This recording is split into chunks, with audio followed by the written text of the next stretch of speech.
തദ്ദേശ സ്വയംഭരണ സ്ഥാപനങ്ങളിലേക്കുള്ള ഇലക്ഷൻ വരികയാണ്. കഴിഞ്ഞ തവണ ഡിസംബർ 15 മുമ്പായിട്ട് പഞ്ചായത്ത് ഭരണസമിതികളൊക്കെ സത്യപ്രതിജ്ഞ ചെയ്തിട്ടുണ്ട് 21 കൂടി. ഇപ്പോൾ ഈ ഒക്ടോബർ 1 നവംബർ മാസത്തിൽ ഇലക്ഷൻ അതിൻ്റെ പ്രൊസീജിയറൊക്കെ നടക്കും. ഒരു മാസമേ ബാക്കിയുള്ളൂ. അതുകൊണ്ട് അത് സംബന്ധിച്ചുള്ള ചർച്ചകളാണ് ഇന്ന് യോഗം നടത്തിയത്.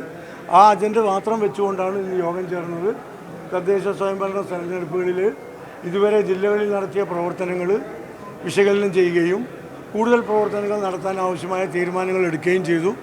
ഓരോ ജില്ലകളിലേക്കും നിരീക്ഷകന്മാരെല്ലാം പാർലമെൻ്ററി ബോർഡ് രൂപീകരിച്ചിട്ടുണ്ട്. അതോടൊപ്പം തന്നെ ഇനി ജില്ലകളിൽ യോഗം ചേർന്ന് മണ്ഡലം തല പാർലമെൻ്ററി ബോർഡും മണ്ഡലങ്ങൾ യോഗം ചേർന്ന് മുനിസിപ്പൽ പഞ്ചായത്ത് തല പാർലമെൻ്ററി ബോർഡും ഉണ്ടാക്കാൻ തീരുമാനിച്ചിട്ടുണ്ട്. ആ പ്രക്രിയകളൊക്കെ വളരെ പെട്ടെന്ന് നടക്കും. സജീവമായി തെരഞ്ഞെടുപ്പ് രംഗത്തേക്ക് ഇറങ്ങാനും UDFന് മുൻതൂക്കമുള്ള തദ്ദേശ സ്വയംഭരണ സ്ഥാപനങ്ങൾ അധികാരത്തിലെത്തിക്കാനും ശ്രമിക്കാനുള്ള തീരുമാനങ്ങൾ എടുത്തിട്ടാണ് യോഗം പിരിഞ്ഞത്. ഇല്ല, ആ തീരുമാനങ്ങളിലേക്ക് പോയിട്ടില്ല. നറുക്കെടുപ്പ് 8, 9, 10 തീയതികളിലാണ്. ആ നറുക്കെടുപ്പോട് കൂടി കാര്യങ്ങൾ ചിത്രം വ്യക്തമാക്കും ഓരോ വാർഡുകളുടെയും.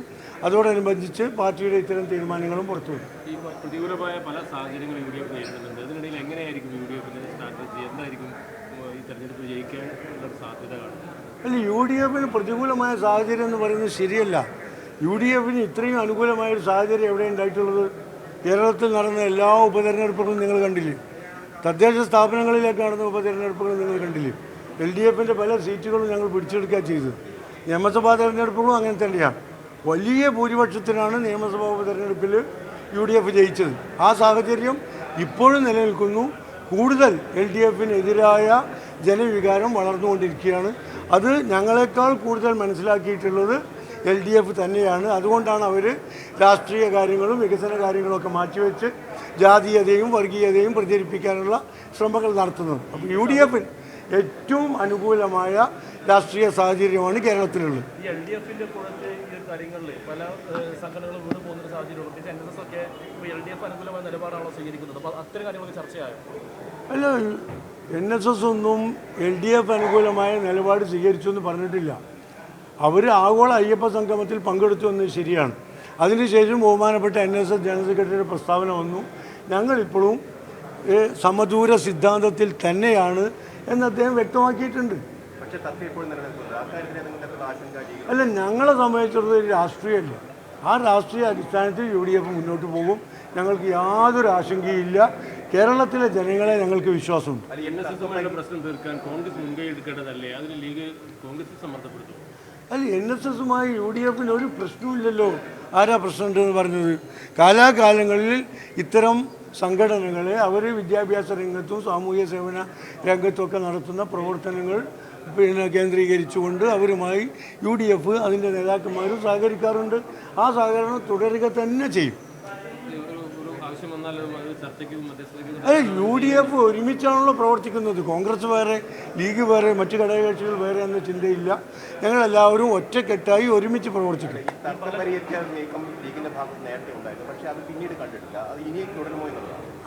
ആരുമായിട്ടാണ് തർക്കം?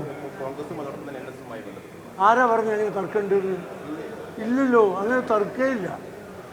ഇടതുപക്ഷം ഗവൺമെൻറ് വിളിച്ചു കൂട്ടിയ ഒരു ആഗോള അയ്യപ്പ സംഗമത്തിൽ NSSൻ്റെ ജനറൽ സെക്രട്ടറി പങ്കെടുത്തു. അതൊരു കോൺഗ്രസുമായുള്ള തർക്കമാണോ UDFുമായുള്ള തർക്കമാണോ? അത് സ്വാഭാവികമായി ആ ഒരു വിഷയത്തിൽ മാത്രമുള്ള അദ്ദേഹത്തിൻ്റെ നിലപാടാണ്.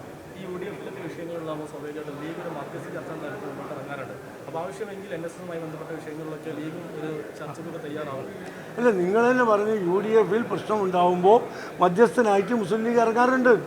ഇപ്പം പ്രശ്നമില്ല, പിന്നെന്തിനാ ഇറങ്ങുന്നത്? ഈ തദ്ദേശ ഭരണ സ്ഥാപനങ്ങളിലെ വികസന സദസ്സ് ഇല്ല, അത് താൽക്കാലികമായ ഒരു അബദ്ധം പറ്റിയത് ഞങ്ങൾ പിൻവലിച്ചല്ലോ. വികസന സദസ്സുമായി സഹകരിക്കേണ്ടതില്ല എന്ന് UDFൻ്റെ തീരുമാനമാണ്. ആ UDFിലെ ഘടകകക്ഷിയാണ് മുസ്ലിം ലീഗ്. UDFന് അപ്പുറത്തേക്ക് മുസ്ലിം ലീഗിന് വേറെ അഭിപ്രായമില്ല.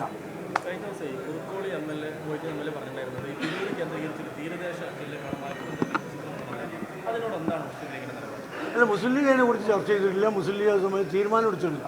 വ്യക്തിപരമായ അഭിപ്രായങ്ങൾ പലരും പലയിടത്തും വെച്ച് പറയാറുണ്ട്. അതിലൊരു തീരുമാനമെടുക്കേണ്ട ഘട്ടത്തിലേ മുസ്ലിം ലീഗ് തീരുമാനം എടുക്കുള്ളൂ.